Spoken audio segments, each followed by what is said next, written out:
یہ میری خوش قسمتی کہ میں حضور کا امت ہوں، ساری زندگی اس کا شکریہ ادا کرتا رہوں تو حق شکر ادا۔ ہم حضور کے امتی، نبی انتظار کرتے رہے، نبی منتظر رہے۔ حضرت خلیل اللہ کی بارگاہ میں پکار رہے ہیں، ربنا وابعث فیہم رسولا، مالک رسول بھیج دے۔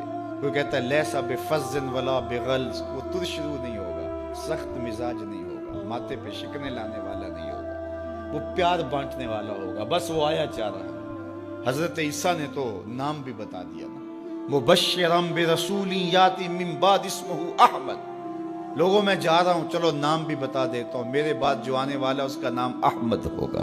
نبی انتظار کرتے رہے، 12 نبیوں نے انتظار کیا حضور کی امت میں ہونے کے لیے، تمنا کی۔ نستورہ راہب انتظار کرتا رہا، بحیرہ راہب انتظار کرتا رہا۔ شب ہجر کی سختیاں کوئی اس سے جا کے پوچھے، تیری راہ تکتے تکتے جسے صبح ہو گئی۔ زندگیاں گزار دی انہوں نے۔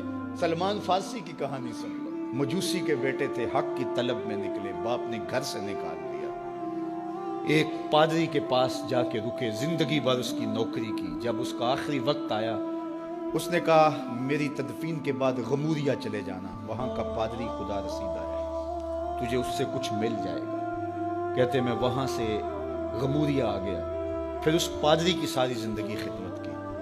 جب وہ مرنے لگا تو اس نے کہا کوئی ایسا شخص نہیں ہے جس کے پاس اب میں تجھے بھیجوں، لیکن نبی آخر الزماں کے ظہور کے لمحے آ گئے۔ تو یہاں سے یثرب چلا جا، وہ اس نبی کی ہجرت گاہ ہوگی، تیری زندگی سنور جائے گی، تو نے بڑی محنت کی ہے، بڑی نوکری کی ہے میری۔ کہتے میں نے اس کو کہا کہیں ایسا نہ ہو میں دھوکہ کھا جو مجھے کوئی نشانی بتا دے۔ اس نے کہا 3 نشانیاں، ایک صدقہ نہیں لے گا، دوسرا ہدیہ رد نہیں کرے گا، تیسرا 2 کندھوں کے درمیان مہر نبوت۔ کہتے ہیں میں نے اس کی تدفین کی، یثرب کی جانب جاتے ہوئے ایک قافلے میں شامل ہو گیا۔ انہوں نے مجھے پکڑ کے اپنا غلام بنا لیا، لیکن میرے پہ مہربانی یہ کی کہ مجھے بیچا جا کے مدینے میں۔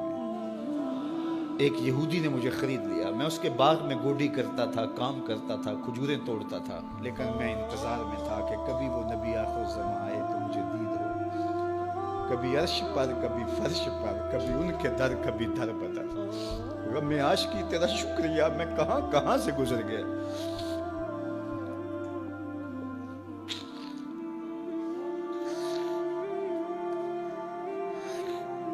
کہتے ہیں ایک دن میں اپنے باغ میں کھجوریں توڑ رہا تھا کہ ہواؤں میں مستی پیدا ہو گئی، اور ہر سمت سے طلع البدر علینا کی صدائیں گونجنے لگی۔ میں سمجھ گیا کہ وہ لمحے آ گئے، میں نے چھلانگ لگا دی اور دوڑ پڑا۔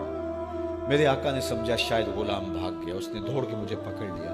میں نے اس کو کہا کہ میں نوکر تیرا ہی ہوں، لیکن دل نوکر کسی اور کا ہے، میں بھاگوں گا نہیں، مجھے جانے دے۔ میں کچھ کھجوریں لے گیا تھا صدقے کی نیت سے، جا کے حضور کو پیش کی۔ آقا کریم نے فرمایا ہم نبی صدقہ نہیں لیتے۔ کہتے ہیں نشانی ایک پوری ہو گئی۔ کہتے ہیں کہ میں کچھ دنوں کے بعد اور کھجوریں لے گیا، اور میری نیت ہدیہ کی تھی، میں نے پیش کی، حضور نے قبول فرما لی۔ لیکن میں بھی کہتا تھا تیسری نشانی بھی پوری ہو لے تو پھر مانوں گا، اور وہ کیا تھی؟ 2 کندھوں کے درمیان مہر نبوت۔ کہتے ہیں ایک دن حضور میرے باغ میں آئے، اور آقا کریم نے اپنے مبارک کندھے پہ چادر رکھی ہوئی تھی، اور چادر کی اوٹ میں مہر نبوت چھپی ہوئی تھی، اور میں پیچھے ہو کے دیکھتا تھا، اور میری آرزو یہ تھی کہ کوئی تیز جھونکا ہوا کا آئے اور چادر ہٹ جائے اور میں مہر نبوت کی زیارت کر لوں۔ حضور میرے ارادہ قلب سے آگاہ ہوئے، فَأَلْقَى إِلَيَّ رِدَاءَهُ، حضور نے چادر اتار کے میری جانب پھینکی، اور پھر ایسے رخ کر کے فرمایا انظر الی ما امرت بہ، اس پادری نے جو بتایا تھا دیکھ لے آ کے۔ تو کہا میں نے دیکھا کہ حضور کے کندھوں کے درمیان۔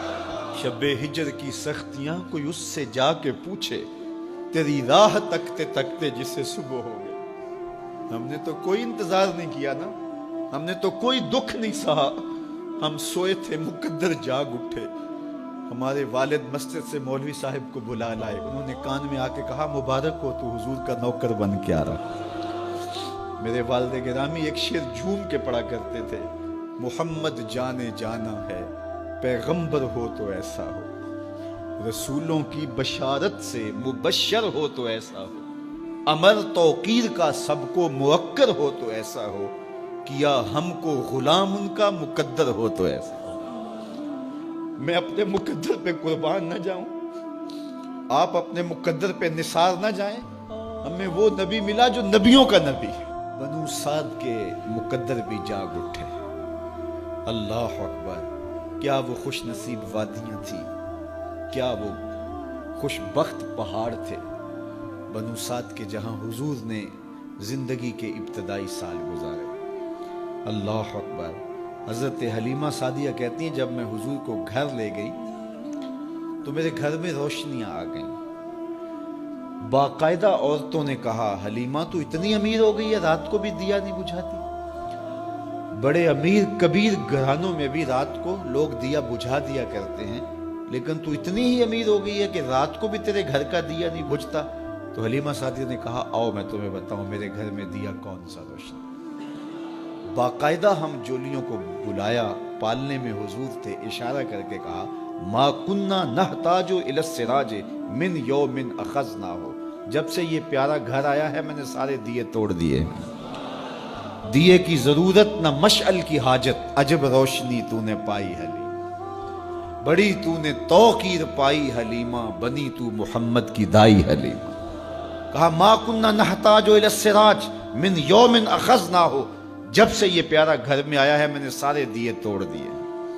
جہاں روشنی چاہیے ہوتی ہے حضور کو اٹھا کے اس کمرے میں لے جاتے ہیں، وہاں انوار پھیل جاتے ہیں، روشنیاں پھیل جاتی ہیں، کیسے اجالے پھیلے، کیسی روشنیاں پھیلیں۔